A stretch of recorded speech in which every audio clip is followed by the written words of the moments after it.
Welcome back, welcome back. When last month the Palestinian group Hamas wanted to get a message to President Obama, the missive was given to the first US visitor, senior US visitor to the region, Senator John Kerry.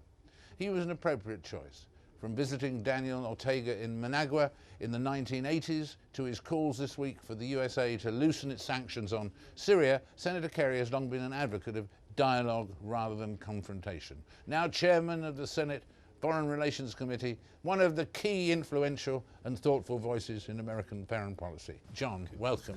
Glad to be with you again. Thank you. By the way, we were just, as I was just saying there in the first part of the program, we were in Managua, and the last words I heard from Daniel Ortega was please give my regards to Mr. John Kerry. You told him you were interviewing me? Yeah. Well, good.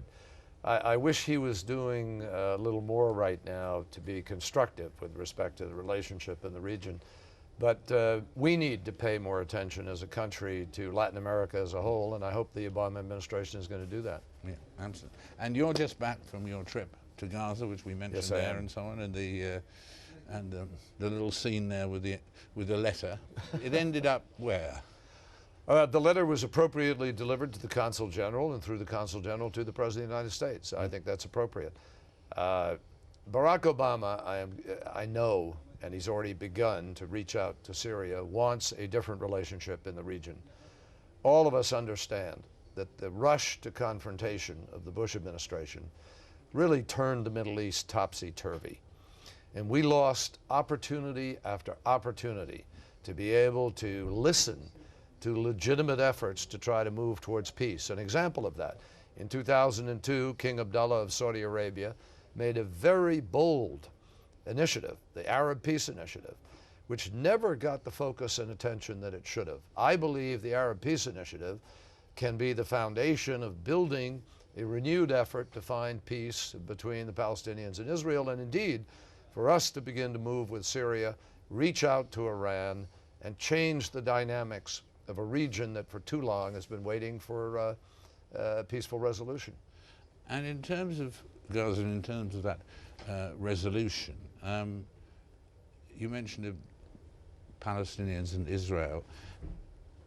If the Palestinians are going to unite, somebody is going to need to talk to Hamas at some stage. And some people are today, David. The Egyptians have been important interlocutors in that effort. In my meetings with President Assad, I talked to him about his ability to be able to help with Hamas because, of course, Khalid Mishal, the leader of Hamas, lives in Damascus. Damascus headquarters is Hamas headquarters. So what we need to do is enlist a lot of people's efforts to move Hamas towards a reconciliation with the Fatah, with the government led by Mahmoud Abbas. And if we can do that, then we have a means of really moving forward to begin with the delivery of assistance and reconstruction in Gaza, as well as the strengthening of the West Bank Palestinian Authority ability to govern.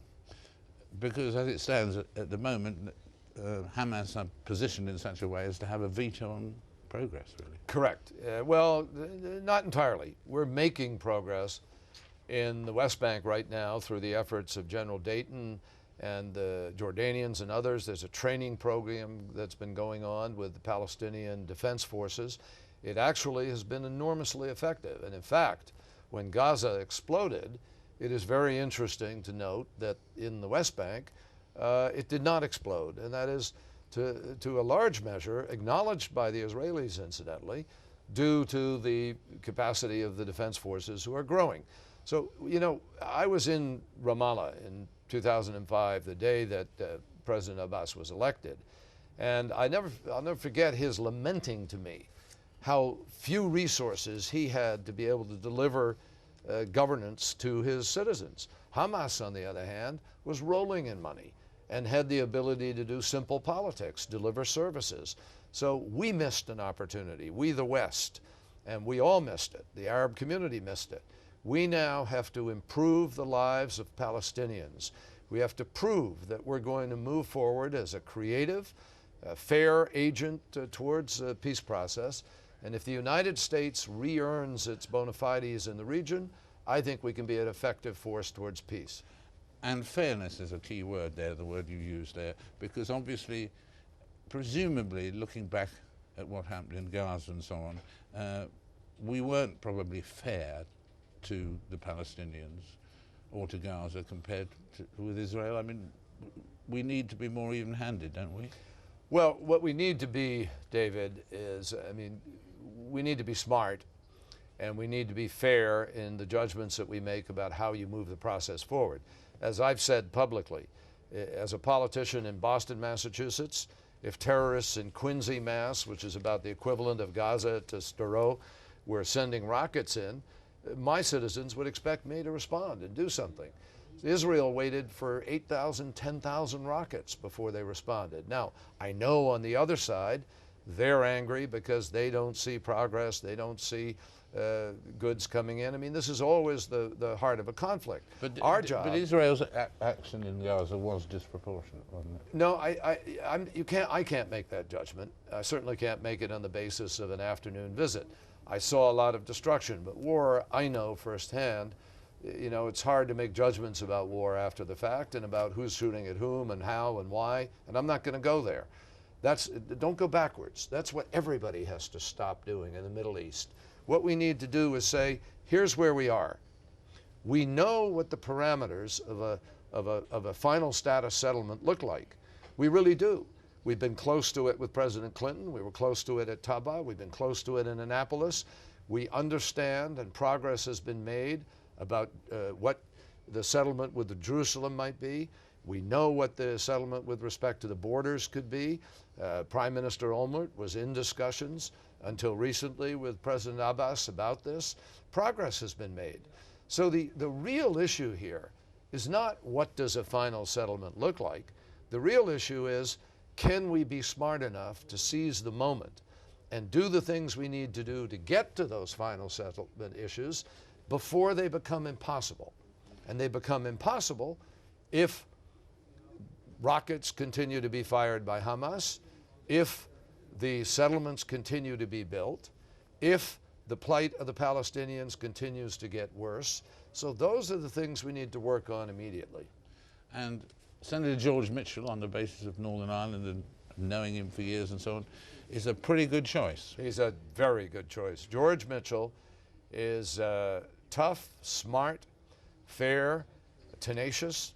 He knows how to do this. He will speak directly to people. He doesn't play games. And I think he's a terrific envoy to work this process. I personally believe that even at this moment of difficulty, David, there's a real opportunity to move the peace process forward. Everybody needs to do their part. We need to do our part. We need to show people how we'll help, what we'll do to help moderate a peace process. The Israelis need to do their part. Stopping the settlements, I mean really stopping them, would be an enormous step forward, helping to improve the movement of Palestinians within the West Bank. Yeah.